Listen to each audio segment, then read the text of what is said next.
Mas maraming nagsasabi na mas masaya yung childhood ng mga batang 90s kaysa sa ngayon. Bakit mas maraming nagsasabi na yung mga batang 90s mas swerte sila? Kasi mas masaya yung mga naging childhood experiences nila. Simple lang. Mga batang 90s, pakinggan nyo to. Lapit ka konti. Nung panahon natin, hindi pa uso cellphone. Hindi pa uso yung puro Mobile Legends. Naglalaro ka sa cellphone, manonood ka sa cellphone.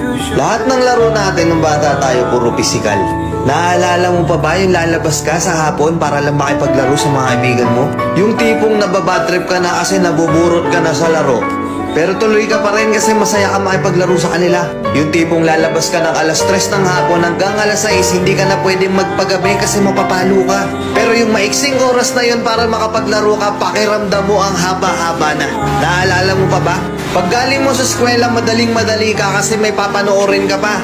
Oo, kasi yung mga palabas sa TV noon, puro pambata pa. Puro cartoons, may mga anime pa.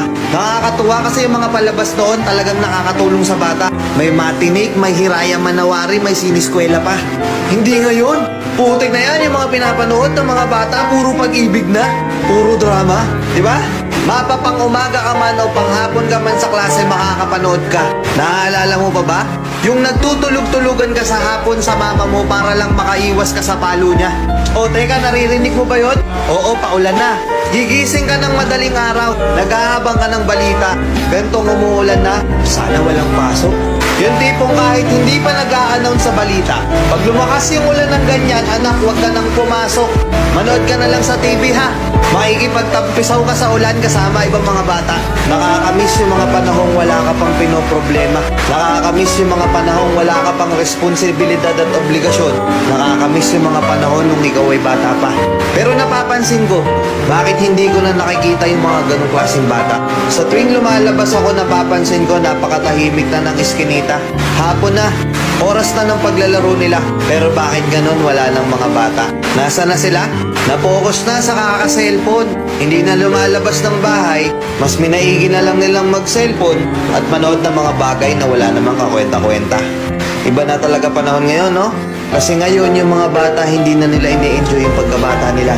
Hindi na sila lumalabas para makipaglaro sa mga kalaro nila.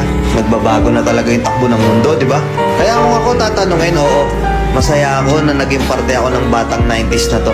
Kahit isa rin ako dun sa mga batang napapalo dahil sa sobrang kakulitan ko, hindi ko pinagsisihan yung mga memories ng mga panahong masaya pa akong nakikipaglaro sa mga kaibigan ko. At alam kong ganun din kayo. Mga batang 90s dyan, huy! Alam kong naandyan pa sa puso nyo yung inner child nyo. Tatanungin ko kayo, mas masaya nga ba talaga yung mga panahong hindi pa sikat yung teknolohiya sa mundo?